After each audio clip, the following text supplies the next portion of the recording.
Hello. Before we begin our main event, I'm required to make some health and safety announcements. In terms of fire, should the alarms sound, evacuate the venue via the same route you entered. Follow the directions of security staff. Assembly point is outside on the lawns. If you have a medical emergency, rather than calling 111, just inform Parliament security. In the case of an earthquake, drop cover and hold until it stops. Keep away from the windows and so on. Remain inside the venue. In terms of your visitor stickers that you should receive if you're a visitor, you need to keep these in order to get out.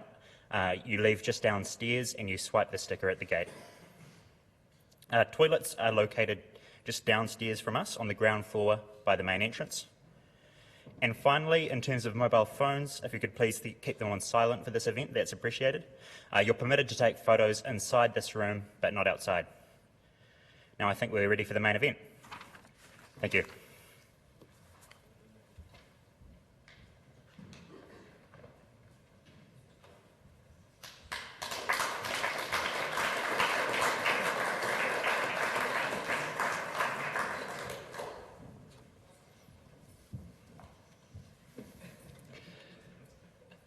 Members of Parliament, distinguished guests, members and supporters of the Taxpayers Union, ladies and gentlemen.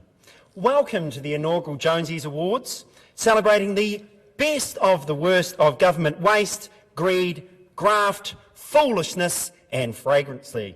My name is Jordan Williams. I'm the Executive Director of the New Zealand Taxpayers Union. On my left is the very talented Tabitha Lorke, who will be co-hosting today's event, and on my right, the lovable Taxpayers Union mascot, Porky the Waste Hater. We are here today to launch this report, for which our research team have carefully examined the worst waste and wrongdoing, the most evil and egregious extravagance we've uncovered in the last 12 months. As you can see, we're launching the report today with an awards ceremony, which we are calling the Jonesys. Inspired by our friends at the Canadian Taxpayers Federation, who have had an annual awards ceremony just like this in the Ottawa Parliament for the last 19 years, the New Zealand Taxpayers Union will award 3 golden sows today. First, the judging panel has chosen 5 nominations, each from central and local government. They've separated the minorly monstrous to the deeply deprived and are primed to present the most specious spendthrifts at the local and central government levels. But the sheer scale of a department's troughing is not the only criteria to win a Jonesys nomination. Some smaller examples of extravagance have earned nominations thanks to their absolute absurdity or how they encapsulate a corrosive culture of frivolous waste. Our third award, the Big Pig, the Heinous Ham, is a Lifetime Achievement Award for historic accomplishments in churning through taxpayer cash. Make no mistake, someone will take home the bacon tonight. So without any further ado, I'll hand over to Tabitha for the Local Government Waste Award, where local doesn't necessarily mean less largesse. Thank you, Jordan. The first nominee for the Jonesy Award for Waste and Local Government is Hastings District Council for their $50,000 spend-up on lavish lunches for local councillors. Our inquiries found that councils around the country are getting fat on the ratepayer dollar. But Hastings District Council's achievement in 2017 takes the cake. With lavish platters of sushi, cured meats, licorice, Whittaker's chocolate and more on offer for the elected officials. What you see on screen is an Instagram post from a local caterer displaying just one of the council's feasts. How good. The second nominee is Auckland Council for its expedition into the Henua Ranges to shoot goats at a cost to ratepayers of $91,000. The hunt had just one crucial problem. They didn't manage to kill a single goat. No, we're not kidding. Even worse, amateur hunters said they would have happily done the job for free, but the council bans them from doing so. To be fair, Auckland Council really does deserve an award for commitment to animal safety, or perhaps an endorsement from the New Zealand Vegan Society. The third nominee is Christchurch City Council for spending $1.25 million on a touchscreen at its new library. Originally, the council refused to tell us, or the public, the cost of the 7-metre touch wall, citing commercial sensitivity. However, after a dithering, dastardly delay, a stern warning from the Ombudsman, and threatened legal action from the Taxpayers Union, the council was forced to open its books to reveal this wanton waste of ratepayer money. The fourth nominee is, again, Auckland Council, for shelling out $260,000 for a mirror to be displayed in the city centre, which completely blew out the already egregious $80,000 budget. However, the most insidious insult for ratepayers came when the mirror broke just 1 week after its unveiling, which then required further expensive repairs. We say that if Phil Goff wants to find ways to cut council waste, he should look in the mirror. Vanity projects don't get much worse than this. The fifth and the final nominee for the local government Jonesy is Auckland Transport for their grotesque and ghostly Greyland Cycleway. While the initial cost of the cycleway was $4 million, Auckland Transport is now spending more than $20 million trying to fix it, after it caused shops to be flooded and the view of a pedestrian crossing was blocked by a bus stop. Worst of all, the New Zealand Herald found just 6 cyclists using the cycleway between the peak hours of 7 and 8 a.m. We here, Auckland ratepayers, have been telling transport officials to get on their bikes. While all of our nominees have pigged out at the trough, only one council can have the horrendous ham. Porky? This year's Jonesy Award for Local Government Waste goes to, drumroll, Auckland Council for their $91,000 vegan-approved goat hat.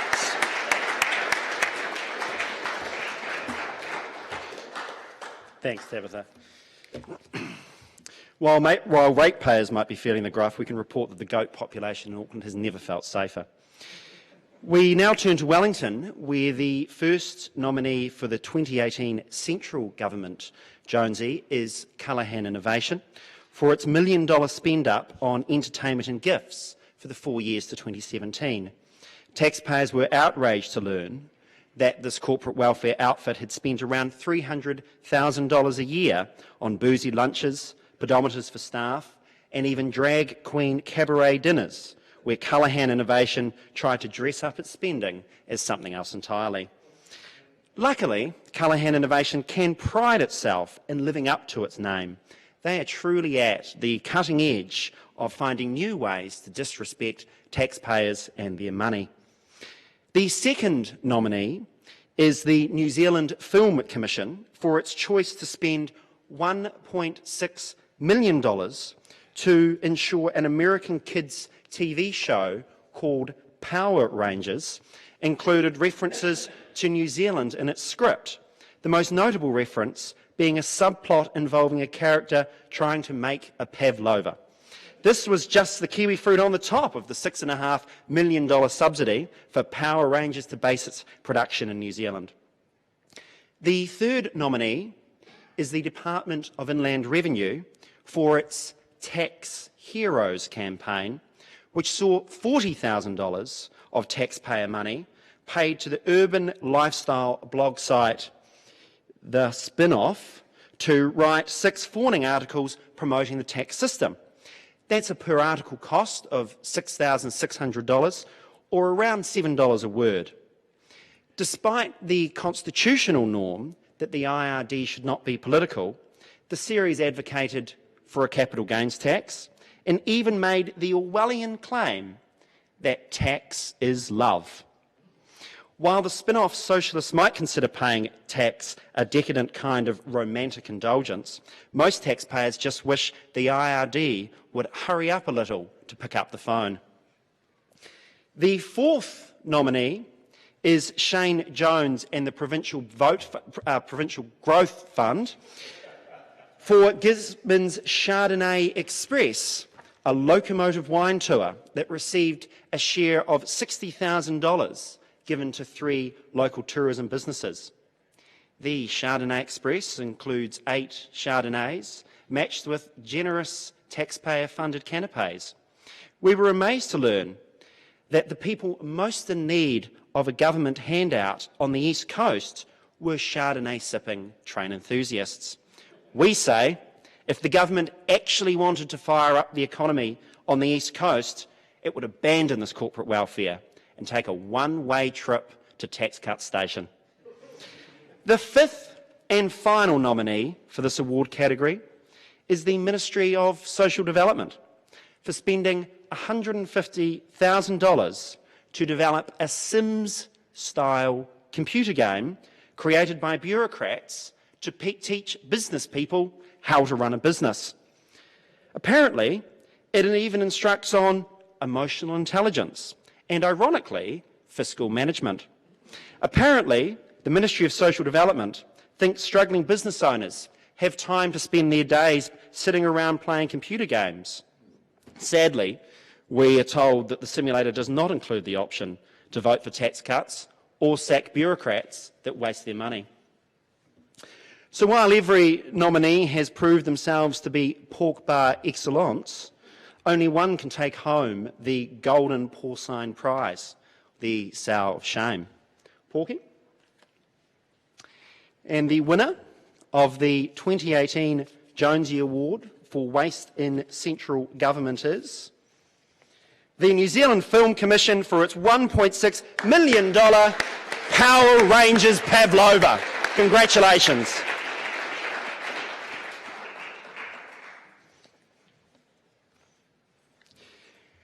And we now come to the highlight of today's awards ceremony, the moment you've all been waiting for, the Primrose Piglet for largesse of the Olympian Order, the Lifetime Achievement Award. The recipient of this distinguished prize should be of little surprise to those who have considered the name of today's awards, the Jonesies. Shane Jones's apprenticeship in government waste came early. As a red-blooded minister in the previous Labor government, he famously grasped the full benefits of his ministerial expense card. Next, the national government gave him a cushy gig as a high-paid diplomat, sipping pina coladas across the Pacific. But even then, his lust for spending others' money was still not satisfied, so he's come back to the Wellington Trough for more. Now a cabinet minister, and self-appointed champion of the regions, Mr. Jones has truly elevated the art form of pork barrel politics and wasting taxpayer money. The Provincial Growth Fund was the biggest win for New Zealand First coalition negotiations. A $3 billion pork pot for the purpose of doling out to businesses, iwi groups and local councils, according to the personal judgment and political whim of the one Shane Jones. The policy has seen taxpayer money spent on the Chardonnay Express, which personally I'd love to go on, a high-speed gondola, waterfront beautifications, countless private tourism businesses, and various failed railway lines. One information centre in Kawakawa received a $2.4 million grant, which created just 3 jobs. Stunningly, so far, just 10% of Shane Jones's fund has been allocated. There is a serious concern that when Shane Jones secured $3 billion, he didn't realise how big the number really was. For the record, Mr. Jones, $3 billion is 3,000 million. To use up his funding, he therefore needs to spend $3 million every single day. That's $125 an hour. $125,000 an hour, $2,000 a minute, and $35 a second. And so far, he's just not keeping up. If he's going to meet his targets, we can only expect Mr. Jones to generate larger and larger grants, regardless of need. The gravy will be sure to flow thick and fast. The judging panel were of the opinion that the Provincial Growth Fund, compounded with Mr. Jones's previous indulgences, make him a truly deserving recipient. Ladies and gentlemen, The inaugural winner of the Lifetime Achievement Award for Government Waste is Minister for Regional Economic Development, Infrastructure and Forestry, the Honourable Shane Jones, a fitting namesake for the Jonesies this year and beyond.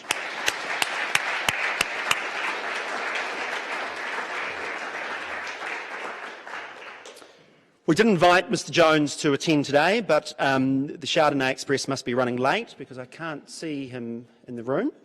That brings to a close the formal ceremony, ladies and gentlemen. Thank you for joining us to celebrate the best of the worst in ham-handed handouts and hogwash from bloated Beltway bureaucrats. There is, of course, a serious message behind these awards. For those malevolent money wasters who have not been nominated today, we hope that these awards serve as a warning. Next time they fantasise in fritting away taxpayer funds, we suggest they stop and think to themselves whether this proposed pork, vanity project or special handout could see them end up with one of these beautiful Jonesy Awards on their desk. And finally, being a Hollywood-style awards ceremony, there is of course an after-party. Members and supporters of the Taxpayers Union are welcome to join us back at our offices. Our staff will give you directions shortly. In the meantime, until next year, and we will be back next year if any more taxpayers' money is wasted, keep your hands in your pockets. The three of us are happy to take questions from media after a few brief photographs. Thank you all very much for coming.